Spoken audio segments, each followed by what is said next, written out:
yeah, whoa. Look, they can never keep me down, I'm going. And if I ever fail, just know I'll go again. I never quit, cause I know that every loss may lead to another win. I'm going up.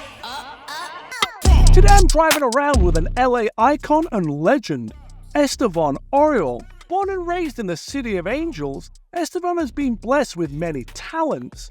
Artist, designer, director, entrepreneur, and photographer to name a few. Equally at home amongst the glitz and grits. He's seen it all over the past 30 years, from the east side to the west side. This is what I love about LA, are all these different pockets and places. You know, it's whatever you want to do, you can do here in LA, right? It's the land of dreams. Yeah, and dreams do come true here. Where were you born in LA? I was born at St. John's Hospital in Santa Monica.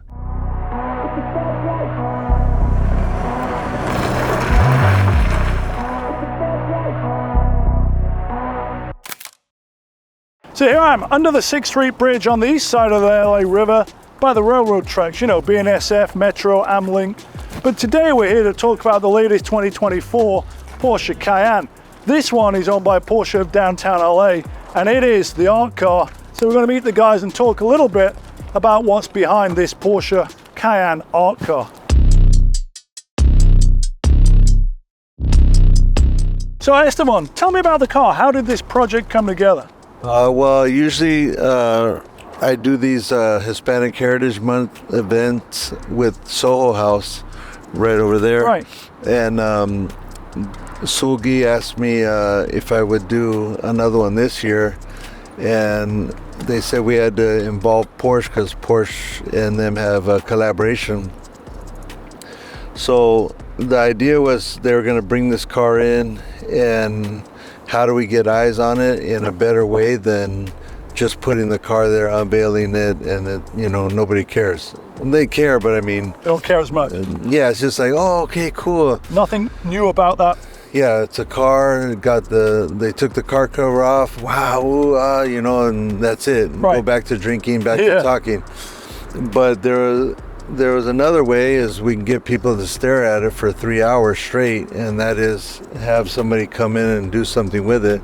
So the idea was to bring in an old school artist and a new school artist that could do something with the car. So I thought of Defer, and then I also thought as Sharky being the younger artist, and we have them come in and do a collaboration together on the car. Live painting. Live painting at the event. So Defer's old school, Sharky's new school. Yes.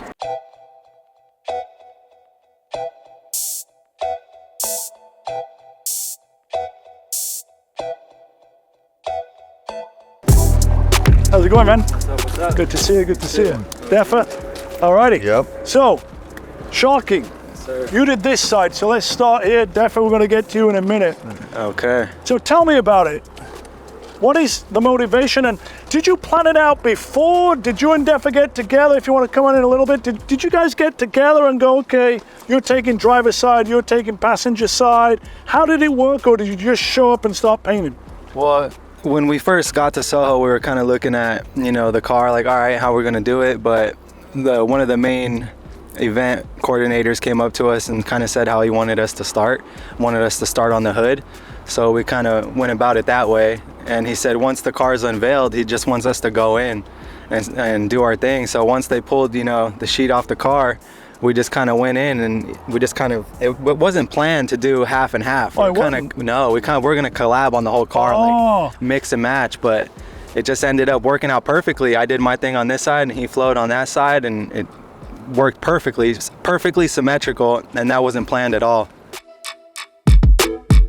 Hand that over to Def, because I want to ask you about it, because I was actually there. Estevan invited me down. I got a tag. How was it for you? What was the plan? I mean, he just explained from his point of view, but how was it from your point of view? Yeah, it was 100% organic, the whole process.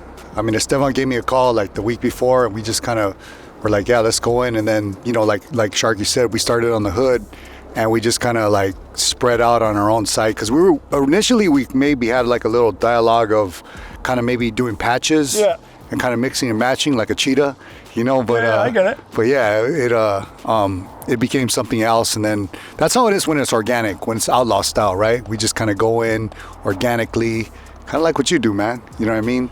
I assume you guys had planned, though, we're just painting it one color, black, right?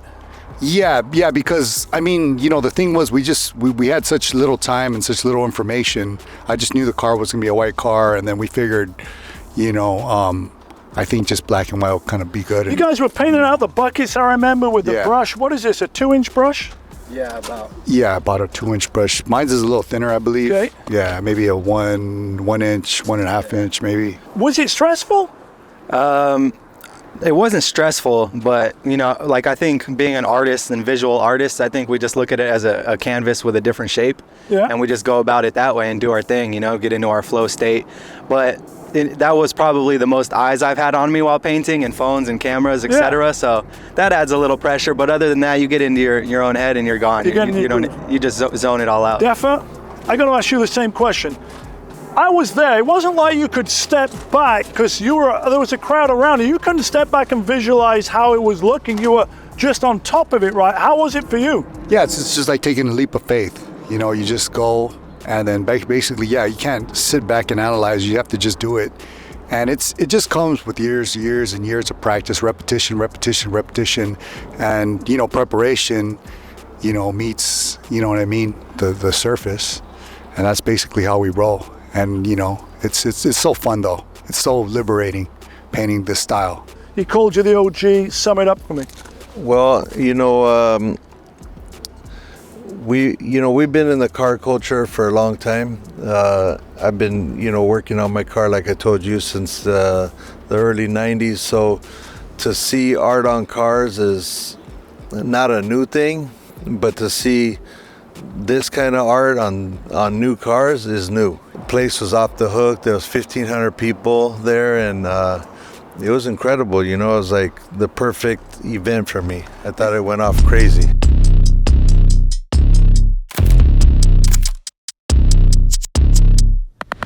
Let's talk a little bit about photography.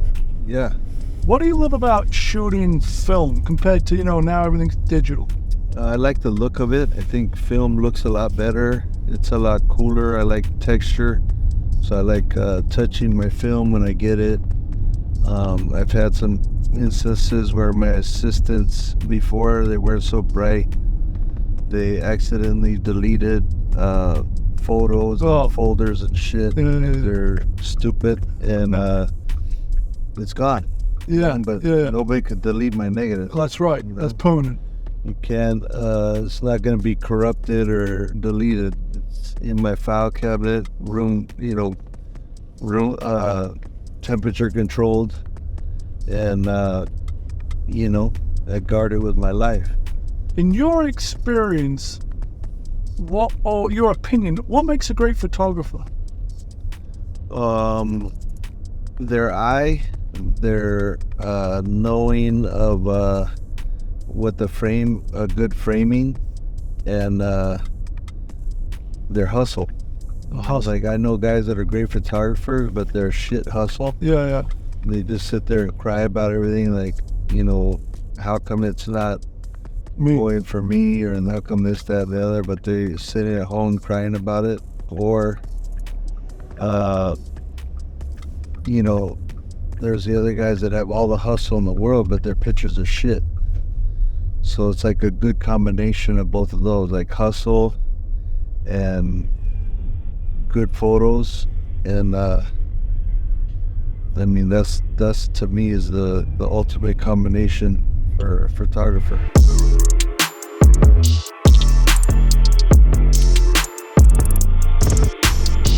For me, like when I see technology and I see 4K, 6K, 8K footage, and you can see in like every little crevice of everybody's skin, like that's horrible. Yeah. Like, take me back to film, please. I want to see these, because I see the people on the street and they don't look that bad. So it's like, why, you know, everything is so, you know, like zoomed in. Yeah. That, and the quality is just so like, you know, so detailed that I don't want to see that. Yeah, I get it. I want to see the people, at least how my eye sees them. Yeah. But our film had like a creamier, smoother look. That's an interesting Everybody thought. looked incredible. You know, if you would have showed Marilyn Monroe or somebody now from back then that had these real cool looks, like, you know, Steve McQueen or James Dean or Paul Newman, you know, all cool back in the day, I mean, they probably wouldn't look as good. Yeah, I get it. Because the digital quality is just so detailed. It's just, I don't know, to me it kind of ruins it for me. I'd rather see them like I saw them on the film. I get it. Nostalgia. Yeah. How do you get into shooting? How does that happen? With my dad. Your dad was a photographer? Yeah. Did he inspire you to pick up a camera, or did you just sort of enjoy shooting? How did that? Gave me a camera. Okay, so you did.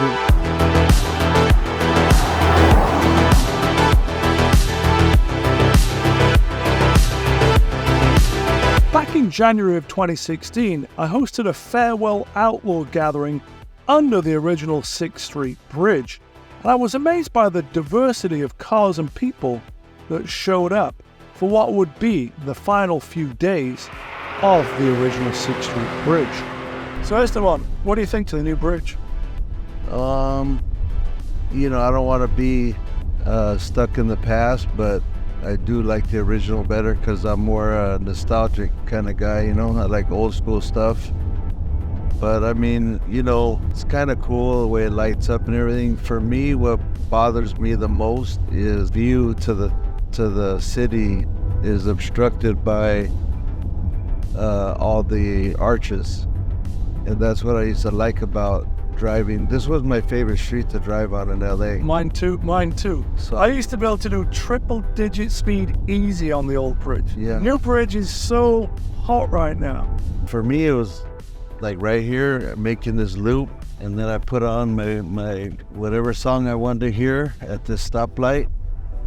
Sometimes it's some Led Zeppelin, sometimes it's old soul. What car would you be driving? My 64 Impala or my 47 Fleetline. What does the bridge represent, linking the east side, Boyle Heights, Whittier Boulevard, all the history, onto the west side of what's become, the arts district? I mean, it represents the way that everybody on the east side used to come to work. It's like that's how they'd get into downtown, because there was a lot of factory work and so many different kinds of industry over here, that a lot of the east side had jobs over here. So that was like one of their main ways to get over here. Above and beyond that, it's just like an iconic LA landmark. Yeah, and it's crazy that they tore it down. I mean, I would have thought with technology they could have fixed it. I have an original poured concrete lamppost, and some of the original brick wall that when they tore it down in 2016, it took a year. They closed it down in 2015. Yeah. We started the demo in 2016. I actually went and got several pieces of it that are in the warehouse, because to me, having lived by it for almost 30 years, this was my go-to fun spot, the bridge. And interestingly, when it opened back up, as you know, a little over a year ago, all the street takeovers and all the mayhem, even putting these little center, dividers in it, which don't really work. I mean, aesthetically, it looks good at night, but I hear what you're saying. It's lost its soul. Yeah, for sure. They hate when you elevate. They stacking up losses, I'm handing them out, yeah, I had to go delegate. It feel like I'm floating, I'm lost in the moment, I swear I could levitate. They never believed that I would really fly, I had to go demonstrate. But you've shot everyone, you've traveled all over the world. Mm-hmm. What's your most memorable image? I know it's an impossible question, but I want to ask it, what's your favorite image you've shot? There's so many, there's... Give me a couple that stand out as you just knew you'd nailed it, and that's the one that's all in the couple. I never know, well... Do you feel it when you shoot it? I feel it, yeah, I feel it when I get a good shot. I'm like, man, I got it, that's good. But at the same time, I'm shooting film, so I don't know. It's not instant. Film comes back, like you something might happen. Yeah. And I'm asked out, which is one good thing about shooting digital. You can cheat and see how your photo's gonna look. Yeah, straight over before you even shoot it. Yeah.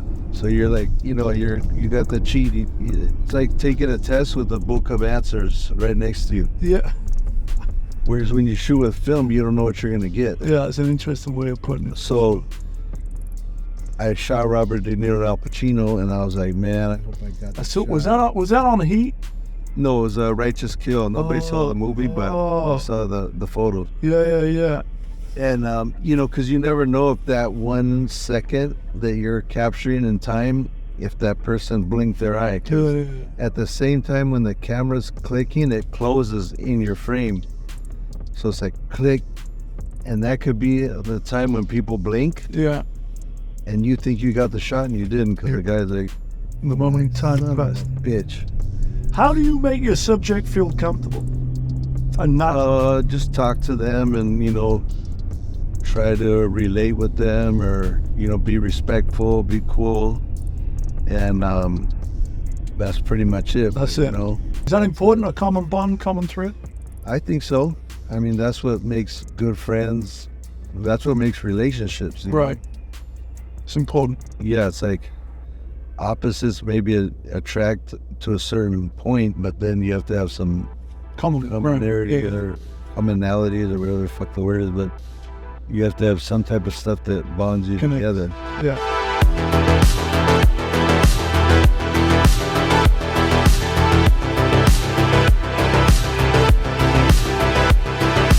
Tell me about the LA fingers.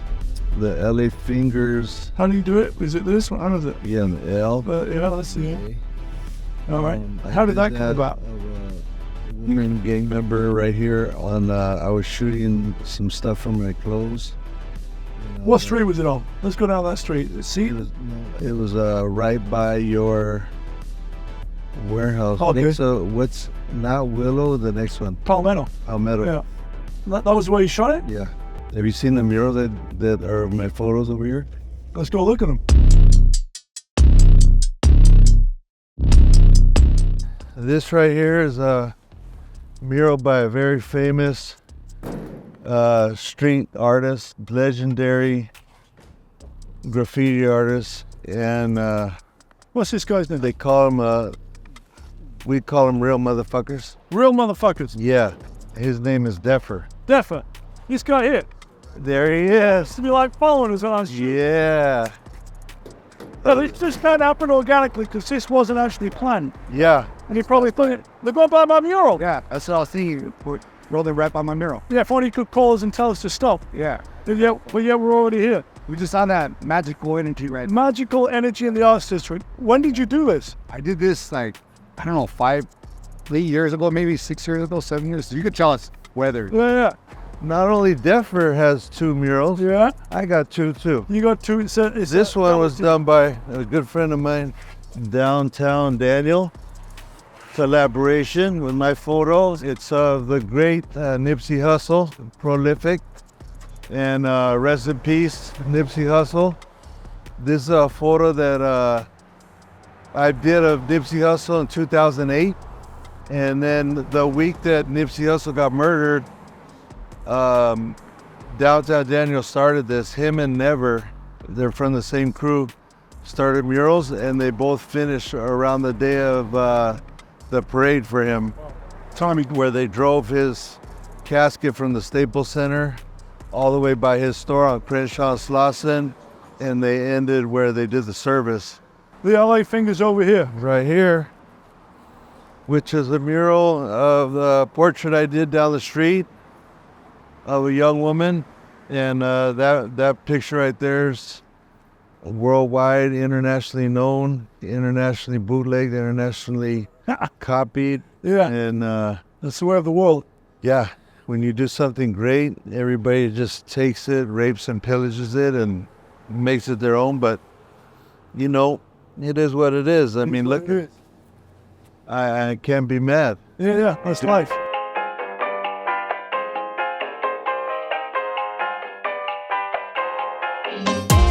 Where was the epicenter of the lowrider scene in LA in the early 90s? Was there a, Bob's Big Boy? Was it somewhere in East LA? Was it? It was Whittier Boulevard, Hollywood Boulevard, Crenshaw Boulevard, Bristol Street. So on Whittier Boulevard, that's not too far from where we are here, right? Yeah, it's right by where the sign is. Oh, okay. That was where the Mecca cruising than the east side was. How many cars would show up for that? 100 would look pretty full. And that's a weekly thing? No, it was like, whenever they would organize it, so I'm sure there was cars out there weekly, but, it was like, I'd say probably once a month is when it was really, How would the word get out? This is pre-internet, no one's got a cell phone. Where are you hearing about this stuff? Word of mouth. Yeah, word of mouth, or you just take the car out and get out there. And then people see it and gallop. Yeah, because it was like, like you said, there was no way to get a hold of everybody like now. You could just post a flyer, Instant. put a hashtag, put Lowrider show, And away it goes. and, How is this tying into the music scene back then? And what is the connection between the music scene and the lowriders? Well, who made the cars the most famous, I'd say, is the hip hop Okay. world, because the kind of music that was played in lowriders was like classic rock, which no classic rock bands adapted lowrider in their culture. Old soul, but at that time it's old soul, so most of those guys were active in videos and that kind of thing. Like there was very few old soul music videos, and they were made way back when. So the people that were actively promoting lowrider culture was hip hop. Okay. So could you say there's one song, one video that really put the lowrider on the scene? What would that be? It was Dr. Dre and Snoop Dogg. Okay. And I believe they shot it in the park and Stalker and La Brea. Oh, down there by the top it. Yeah. Yeah, that's kind of a cool area down there, Stalker. Oh, I love it.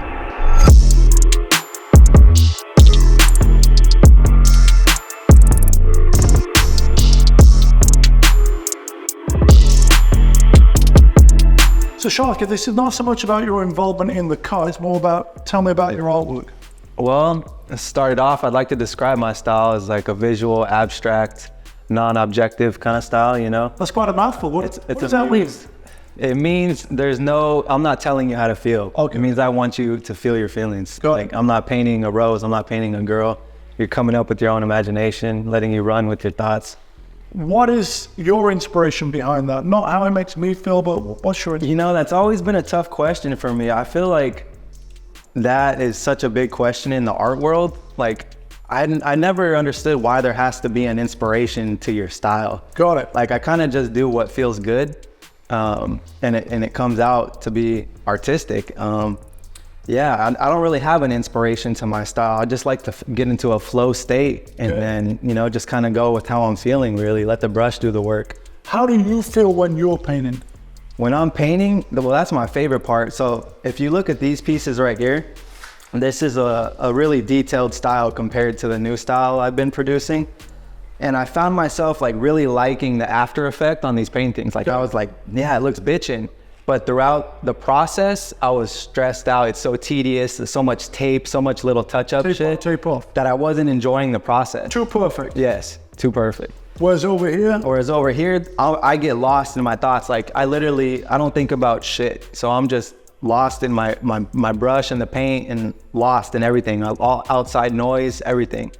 Whereas this, I'm sitting here stressful. Oh, I gotta fix this, tape, this and that, and this and that. This is just, I'm flowing, I'm in my own world, not thinking about shit, doing my thing, Nothing needs to be perfect ever. Exactly. How old were you when you first picked up a paintbrush? Oh man, so my mom's an artist, my older brother's a tattoo artist, so I feel like I've been around it my whole life, I kind of seen it forever. I tattooed for a while, I apprenticed for 3.5 years. So I've dipped in a little bit of all the aspects in the art world. I grew up doing graffiti, running the streets, so I've seen all of it. It's in your blood. Yeah, it's been since forever. How many cars have you painted? That was my first car, the Porsche. The first one? Yeah.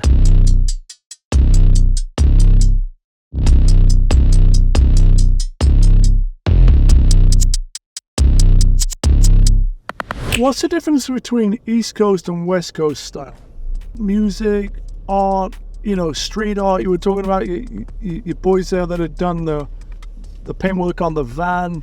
I'm friends back east with a little bit with Lee Keonis. I don't know if you're familiar with him and the whole. I've met Lee. I met him when we did Art in the Streets at the Mocha. Okay. At Jeffrey Deitch.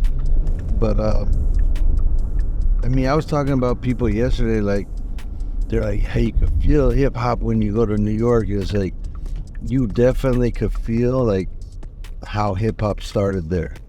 What is the difference in the vibe? The vibe is that, it's like you feel, both of them are melting pots. One, New York is probably the original melting pot of America, where everybody arrived. That was me. And then, the West Coast is, I'd say that what the West Coast has is that nowhere else had like it ever before, is the gang culture. Okay. And you feel that here, right when you land in the street. Like, you have to be on your toes out here. You have to have your head on a swivel. And you see it every day on the news. If you just watch the news, you see all the, I used to say that LA is home of the high-speed chase. Yeah.